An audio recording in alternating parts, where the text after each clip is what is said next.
Saya mahasiswi Hubungan Internasional FISIP Unri Angkatan 2018 yang mengalami pelecehan seksual di lingkungan kampus. Kronologi pelecehan seksual yang saya terima tersebut terjadi pada tanggal 27 Oktober pada hari Rabu jam 12.30. Saya ingin menemui Bapak Syafri Harto untuk melakukan bimbingan proposal skripsi. Saya melakukan bimbingan proposal skripsi di ruangan dekan FISIP Unri. Di dalam ruangan tersebut kami hanya berdua, tidak ada orang lain di dalam ruangan tersebut selain kami.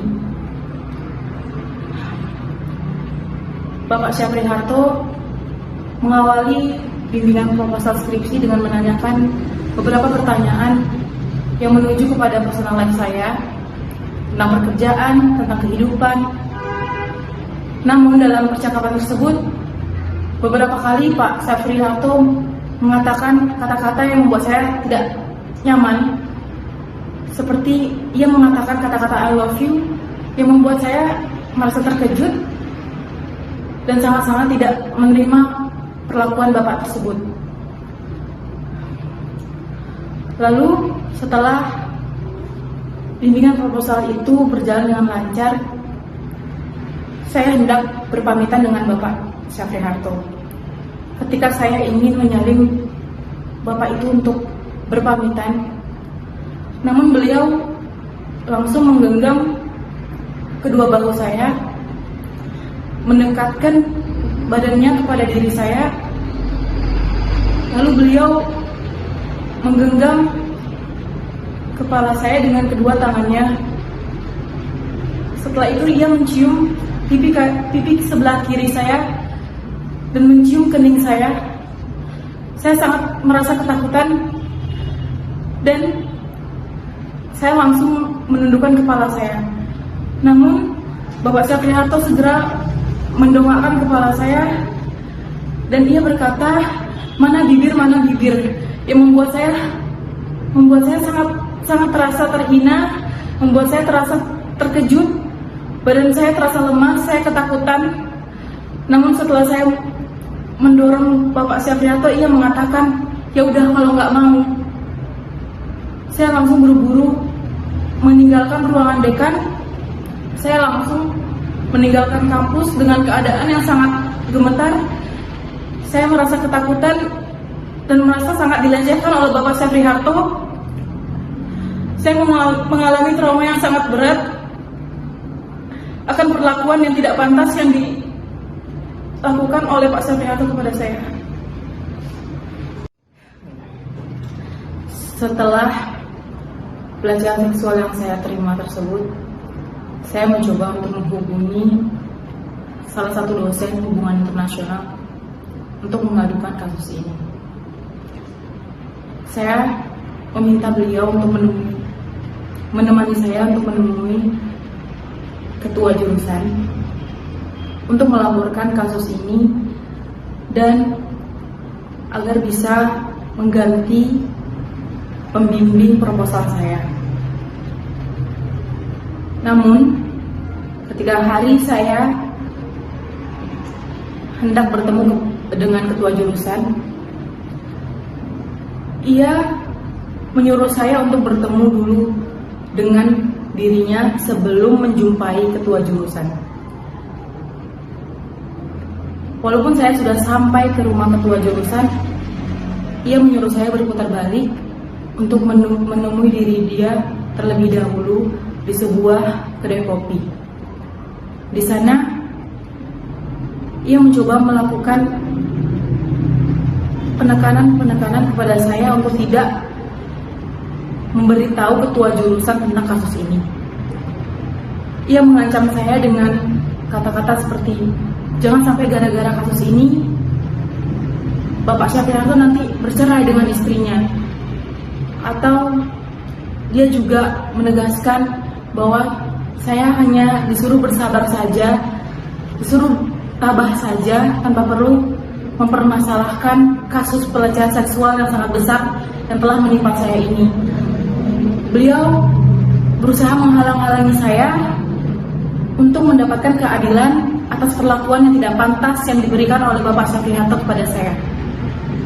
Lalu di hari itu juga, selepas sholat Jumat, akhirnya kami bertemu didampingi oleh dosen yang berusaha mencegah saya tadi.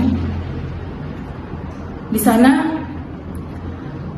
ternyata yang awalnya saya kira bapak tersebut mendukung saya dan ingin melindungi saya, namun ternyata tidak.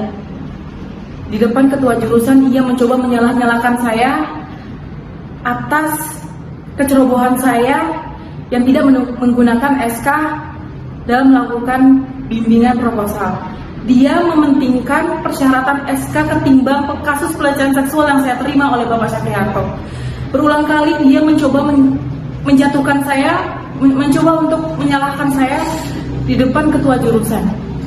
Bahkan ia sempat beberapa kali mengayunkan kakinya seolah-olah ia marah terhadap pernyataan-pernyataan saya. Saya merasa sangat tertekan dan sehingga saya merasa sangat-sangat diintimidasi oleh bapak tersebut.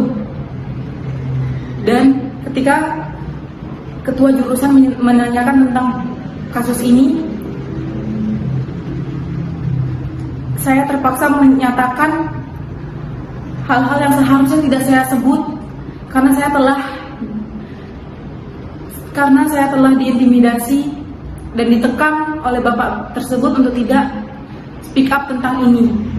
Bahkan beliau juga mengatakan bahwa Bapak Syafriharto melakukan hal ini bukan karena kebiasaan, tapi karena aksidental atau kehilafan saja. Namun walaupun ini kehilafan, saya tidak menerima perlakuan tersebut. Saya mengalami trauma yang besar dan saya ingin meminta pertanggungjawaban atas perilaku beliau yang tidak pantas terhadap saya. Ada beberapa statement yang mereka berdua katakan. Saya tidak menginginkan menyebut kalau ini hanya dicium saja. Dan mereka berdua tertawa akan hal itu di depan saya yang telah mengalami pelecehan seksual yang mereka sendiri tidak merasakan bagaimana sakitnya, bagaimana pedihnya merasa harga diri diinjak-injak oleh perlakuan tersebut. Sehingga saya merasa tidak ada perlindungan, tidak ada kepedulian dari pihak jurusan, dan ada beberapa pihak yang mencoba melindungi Bapak Syafriharto tanpa mereka pedulikan tentang kasus ini. Bahkan setelah itu mereka mengatakan bahwa saya tidak boleh speak up, saya tidak boleh menceritakan hal ini kepada orang lain, cukup saya aja yang mengetahui ini. Itu yang saya terima setelah saya mencoba untuk mendapatkan perlindungan dan pengaduan kepada pihak jurusan.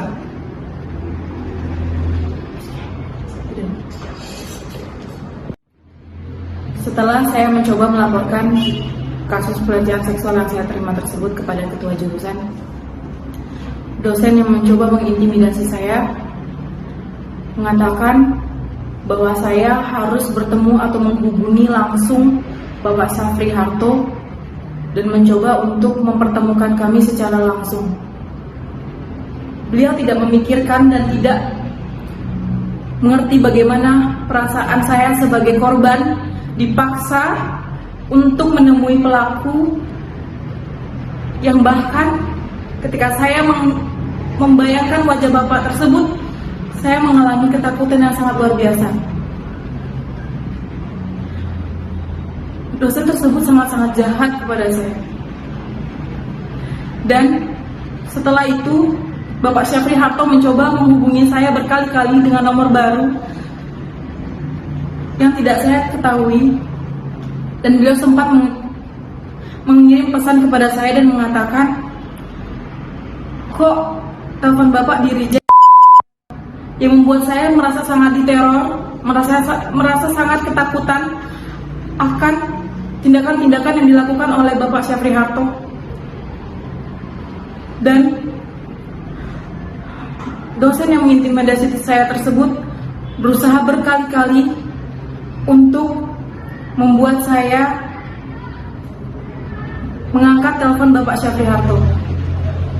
Lalu Bapak Syafri Harto mencoba menghubungi keluarga saya dengan pelantara, namun beliau berdalil dan mengatakan bahwa ia mencium saya hanya sebagai anak.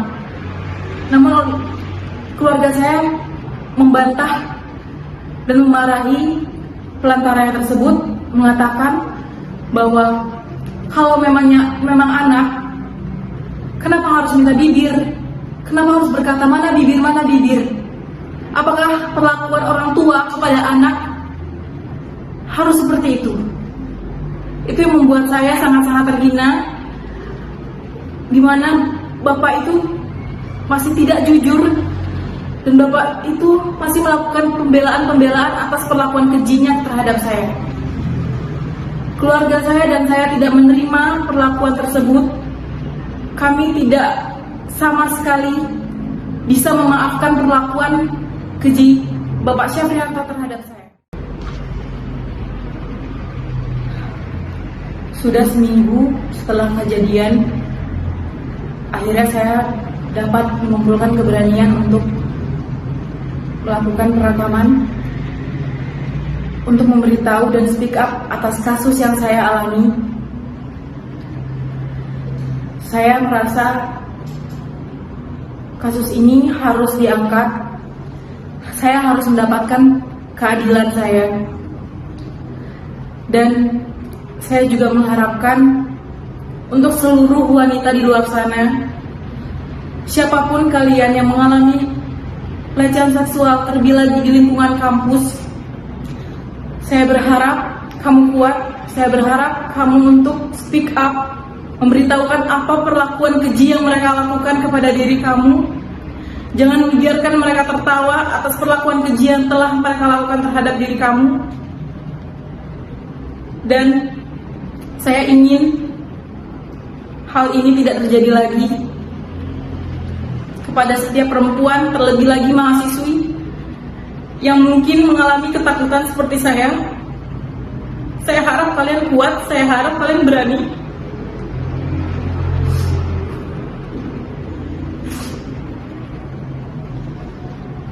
Saya tidak ingin mereka dengan santainya melakukan pelecehan seksual dengan kita wanita yang tidak memiliki kekuatan untuk membalas. Saya harap saya mendapatkan keadilan dan pelaku dihukum seberat-beratnya, mendapatkan hukuman yang pantas atas perlakuan keji yang dia berikan terhadap saya.